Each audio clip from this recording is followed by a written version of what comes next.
also creative city in the Philippines, Baguio, and in the province of Benguet. Palakpakan niyo naman po ang inyong mga sarili.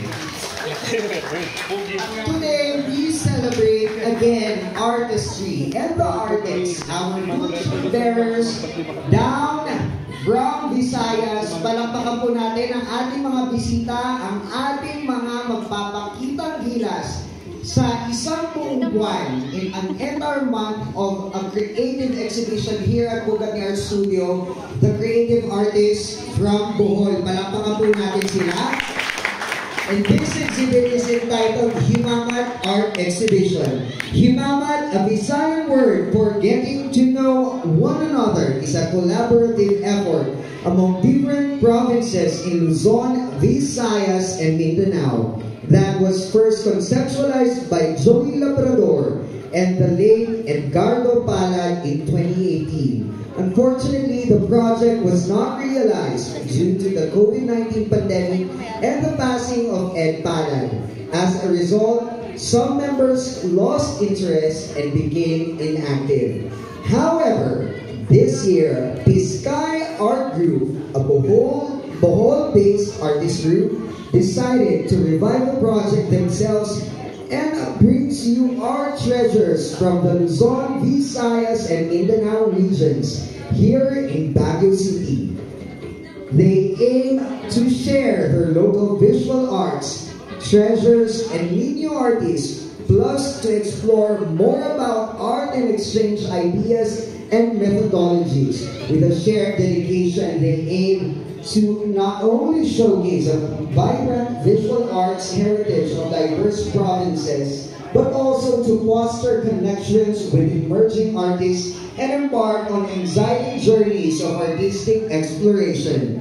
Attendees, you are all invited to engage with the stories behind each piece, forging connections that transcend borders and fostering a deeper appreciation for the diverse and valuable treasures held within the realm of local visual arts. Finally, this year, they see to realize the art exhibition which aims to provide quality and collectible Filipino artworks to local, national, and even international enthusiasts. Ladies and gentlemen, this is Himamat, the Bohol Artist Art Exhibition, and it is of my greatest honor to mention to you and to call those who are present here, the participating artists of this exhibition. First up, we have Miss Ana Julia Rosario. Palakpakan po natin siya. If you want it, please join us in the front. Sir Aris Ventures, Dean Caramelo, Daisy Lou Manuza, Desiree Nicole Manuza, Jackie Pinili, Jeffrey Uano, Joey Labrador, Georgie Gutierrez Bequino, Jonathan Malico, Lloyd Lucica, Mark Burrell Dauho, Novel Therese Labrador, Nicolas Aka, Pula, Rico Tompong, Sam Peñaso, Sunny Boy Neva, Victor Kim Nakia, and last but not the least, Yoyo. Palakpakan naman po natin sila. And unfortunately, iba wala po dito. Sige po, converge po kayo. Yan. So before we continue, and bago po kayo pabalikin sa inyong mga upuan, sino po pwede magsalita in your behalf? And tell us siguro more about the group. And now we know, diba, a brief background about the Himamat Art Exhibition. Ano pa ba ang mga dapat abangan ng mga gagawin ng grupo nyo at saan pa natin balak dalhin ang Himamat? Magandang hapon po sa lahat. Joey Labrador, founder of Piskay Art Group. Nagsimula ito before pandemic pa ito. So, from Mindanao, from Bohol and Mindanao.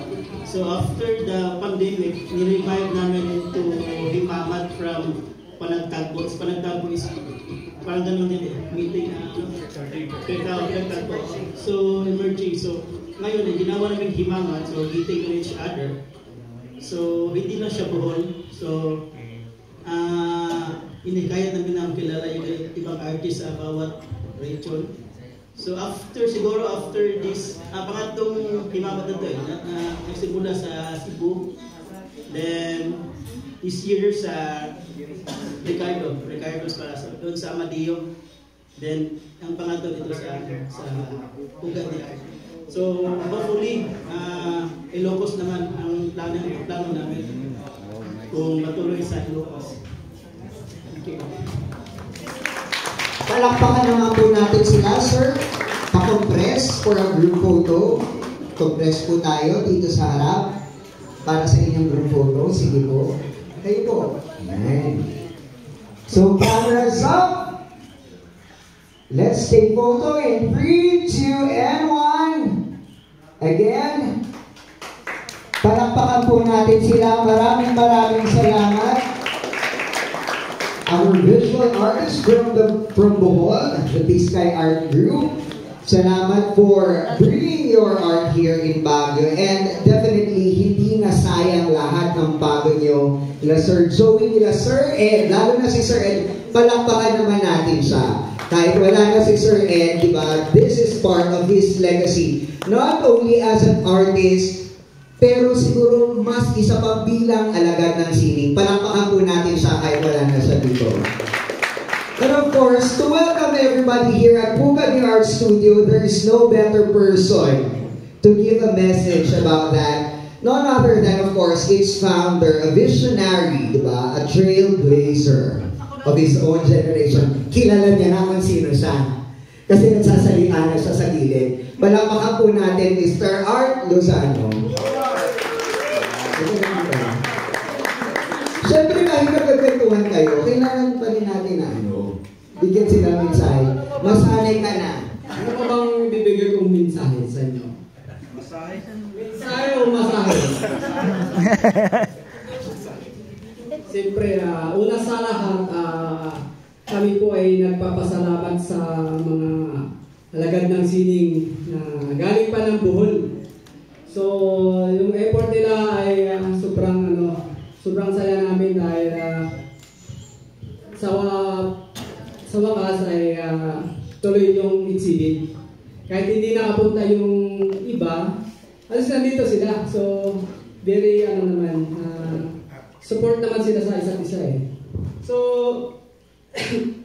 ang Pugad pa rin ay patuloy na sumusuporta sa mga alagad ng sining, lalo na yung mga nagsisimula, mga upcoming artists. So, open po ang Pugad para sa ating lahat.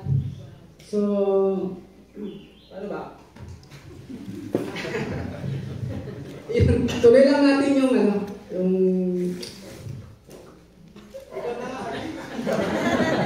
Ayun, anyway, palakpakan po natin si Kuya Art.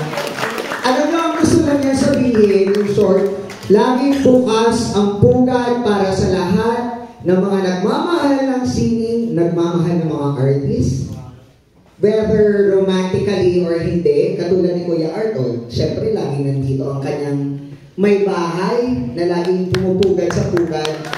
Basta ang laging yung tatandaan, ang Pugad ay laging bukas sa lahat ng gustong pumugad. Ito. Siyempre, kami sobrang talaga nagpapasalamat sa laging sumusuporta sa Pugad. At hindi lang Pugad, kundi mga artist talaga. Si boss namin, si Consider Leandro Yangot. Siyempre, at the same time, actually, magbubukas na rin siya ng tahanan, bagong tahanan ng mga artist.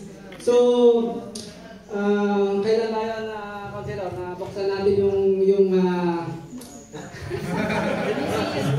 so, ito, pinaplano na namin talaga na magkaroon ng festival. So, part siya na gawing venue yung kanyang bahay ng alagad ng sining. So, parang isang museum o isang gallery na magkaroon ng malaking event siguro palang araw. So, siguro si Sir Lando na lang siguro mag-explain kung paano natin na gawin yung venue na inaalok niya sa atin. Siyempre, magkakaroon na ng plano talaga namin magkaroon ng International Art Festival. Malapit na. Yun, and cheers to that. And taking off from that, alam niyo po, ang problema kasi natin sa Baguio, pag gumagawa tayo ng exhibit, pag ganitong mga panahon talaga umuulan, pero marami pa rin naman sumusuporta. We actually invited and a lot of people expressed their want to be here, especially to actually see and meet the Bohol artists. Kasi Baguio has become a boiling pot, diba, of creatives, especially as the first UNESCO designated creative city here in the country.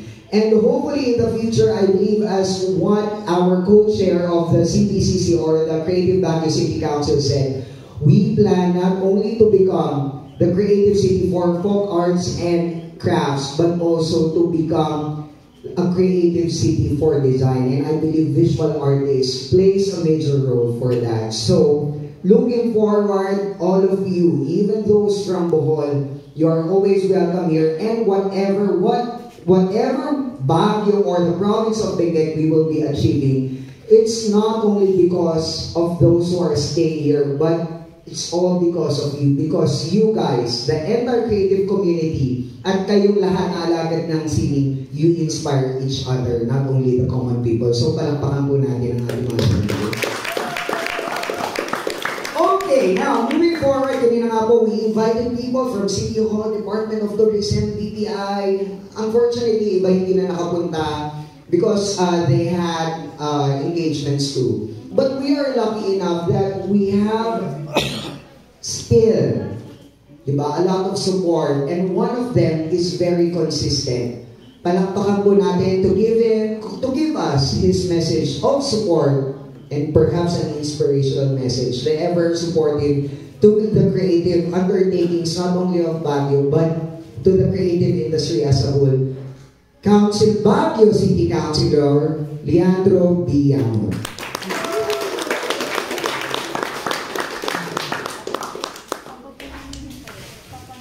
Thank you very much, Armin, for the very kind of adjectives.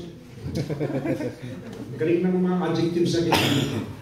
But first and foremost, isang maalam na magbati sa inyong lahat, mga kababayan ng Bohol.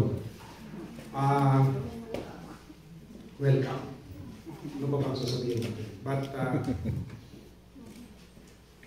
my brother Art already made a confession na dapat na hindi pa muna mabisto yun kasi pinaplano pa yun. But,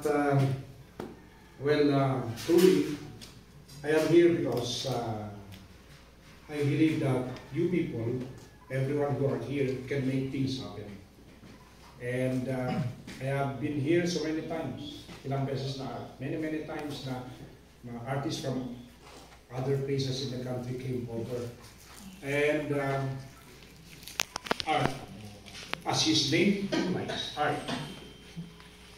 Art, by the name itself, is art. I draw inspiration from Art Lozano because siya yung artist na nagsimula ng barter trade or barter system sa banda ng sining. He built this creative space, this creative hub, by using his initiative and by using his resourcefulness. He exchanged construction materials with his artworks like this one. He was able to, together of course with the inspiration of the wife, I believe that behind the success of art is his beloved wife. Pero napagawa nila ito. There are so many talented artists in the locality, but it was only you, Art, who was able to do this. Agree or disagree? Agree. How I wish that the creative community in our locality will come together. Yan ang dream namin ni Art eh. Ang problema kasi, hindi natin matanggal yung minsan yung crop mentality. We should remove that kind of mentality. When somebody goes up, you want to pull him down. If somebody goes up, push him up so that he will also push you up. Ganon sana. That's my mentality. And that's why everything na nag-i-invite si Art, nag-i-invite si Mrs. niya, or si Arvin, no, I always find time to go.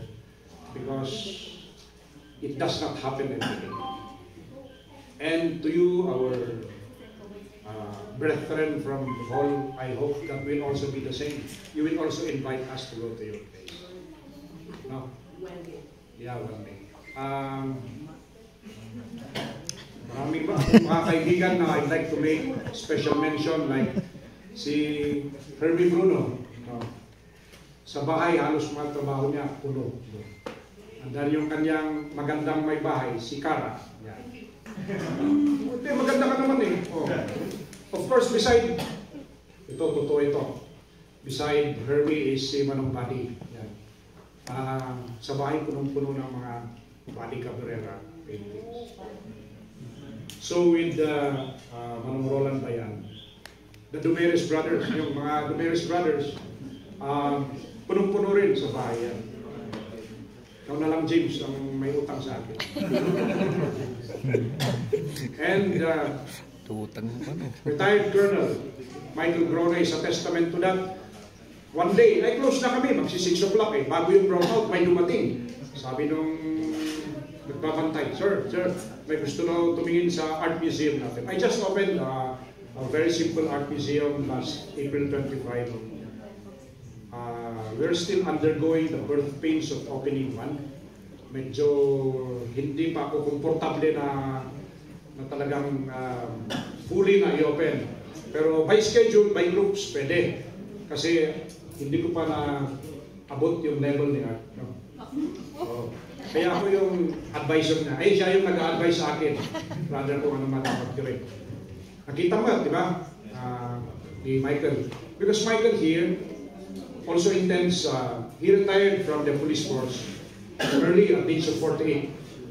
Then he intends to put up his own art museum also in Manawag, Pangasinan, kasi walang ganun dun. So we draw an inspiration also from him. So, one time, that's why I will need all your help, because we need to put our efforts together and create a network. In fact, one of my best friends, the uncle of Arvin, not the other uncle, but the better uncle. I'm referring to board member Juan Bonitas Nazaro. We went to his place in Tublay nung nagpakasal siya sa pinsan mo. Nung ako nakita ko yung and then we intend to put up a circuit, a creative circuit. You please help us, Arvin. Creative circuit where we will have like what do you call that? In electrical engineering, yung circuit, i-ikot na yan. So from here, dito yung kay Art, then maybe we'll go to our place, then we'll go to Tublay, then we'll go to yung mga creative spaces in the area. So ganyan ang magiging ikot niyan, and then through the appropriate coordination ng the public and the private agencies. We already coordinated with the Department of Tourism. Usapan natin dito. Parang iikot, kung halimbawa yung mga creative hubs, creative spaces sa area, yan. Iikot yan. No? Board member Juan Nazaro Jr. has a very beautiful place in Tublay. It can be an art camp na pwedeng pasyalan. No? Pero inaayos pa lang. Pero malapit nang matapos yun. Kano nga pa si Arvin, yan yung mo ako eh. Kano nga pa siya. Hanap pa nga i-launch na, kano nang i-launch fully. Kasi, Ready na yata. ready na ba? Oh, it was launched twice. Yes, but when it will become, Okay na, baka inantay ka lang niya. hindi. Kasi art, gusto niya, plano tanga din nga, garamit yun the international art camp with everyone taking part. May isa yung uncle ni Arvin, yung Tublay. For that. And siyempre, ito yan mo. Yung GKL ko nga i-open to is in Santo Tomas. It's part of Tuba. Yeah. But the entry is through Baguio, but it's in Tuba. Then the other places like in Banawe, diyan ka na Manileo ang Bustamante. So, then in Mountain Province. Then siguro inayon kayo dyan ni Colonel Grona, Michael Grona, Manawag. So, if we coordinate well with the appropriate agencies, I think we will go somewhere. No, may mangyayari. But I always make a point to attend this, and thank you, Arvin, for inviting. Matagal yan na konselor. Isang buwan siguro. Yung alin? Yes. That's why I was asking about how many will attend, because this will involve a lot of resources. So I've already given my commitment. We will help because it's our passion, and we love doing it. Nobody can stop it. Gusto natin gawin. Yun ang nagpapaligaya sa atin. And maybe one time yung group nyo rin, I'll invite you to, pag maayos ko ng maigi yun, you can also have your exhibit there sa base namin. And I'm targeting yung sana, one problem that we have for those who would like to showcase their artworks is yung accommodation. Yun ang isang inaayos ko na pag magkaroon tayo ng... Unica! Sila ko sila Marmol. Trademark. Pilipinya na ka. Trademark nito. Kaya Volkswagen, trademark mo nito. Volkswagen. Dito po. Dito, Para photo po muna. Nada po nga digay. Sige, dito kayo lahat para... Sige. Sabi, may sana i-hook tayo to it na. Ay, kasi ito ba siya? Hindi, dyan muna ko yan. Handa na hanggang mabiting. Picture muna. Para Sige. Ay, Art, pero teka. dyan ka rin. Kasama ko rin. Basta tanga makita yung sinilas mo. Network ko lang siya.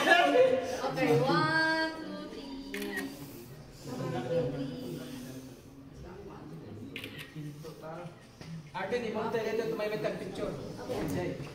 Ngayon. Ron, okay. Inakayo. Pero dyan muna sila sa labas. Sila mo lang po. Cut picture niyo yung himamat. Yes. Kuya Art, doon na sila mag-picture. Councilors, Yes. Sige, dito. Ay, dito tayo. Kaso yung isang bunting na lang. Okay lang. Dito tayo, gano'n? Ako. Sige. Takamin. Kuya Art, ay sila. Sir, si Sir. Taga-Bohol. Sige, Hindi, si Sir from Cebu. Sir. Maganda yung Arvin, dito abay ko.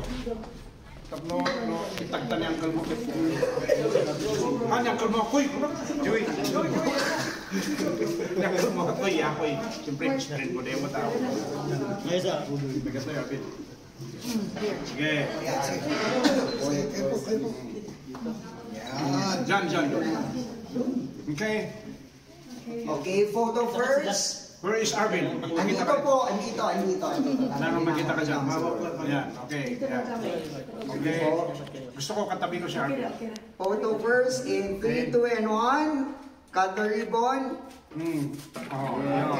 Okay. And the art exhibition of Bohol is now officially open to the public. Mabuhay si Art Lozano. Actually, iba-iba artist talaga nila para na makabenta. Mabuhay tayong lahat. Pasok na po. Hey! Let's take photos inside. Ay, dito muna. Photo muna with the artist and our guests. From the work we are. Uy, nandito po yung tagatagig. Asan po yung Bohol artist na present? Dito po muna. Bohol artist po na present. Dito po muna for your group photo with our honorable guests. Kuya Art. Councilors. Yes. Opo kayo. Opo kami, okay. Tapos yung mga guests po natin from Cebu, sila Sir, si Ma'am. May mga artist akong kasama din. Kay Margie, Karin, kasama kayo sa Karin. Visual artist po muna from exhibiting artist from Cebu. Ay, from Cebu, from Bohol. Okay. James, ka. Exhibiting artist from Bohol.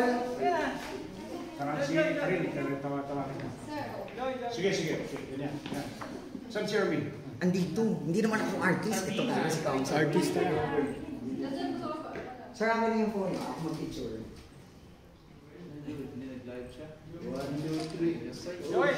Lahat na ng artist isama na natin. Sino pang iba? Ayan. Sim Brothers! Babawi ako. Nakakahiya, tumiris. Wala sila dito. Sino pa natawag? Michael, may katoy makipicture. Sheila, Kami ito nga kaya presyo. Ate Marge, join na. Ang ina po. Halika nila lang. Saan si Dylan? Sige, mo ta picture kayo. Ay, ikan mo kayang kape.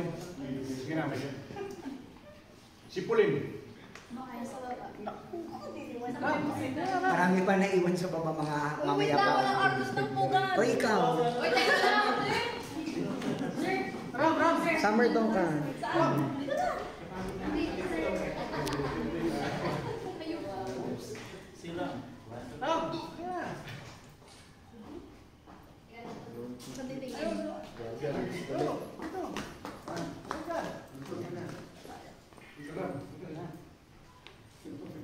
Grabe, wait lang. Pero ako mag-picture.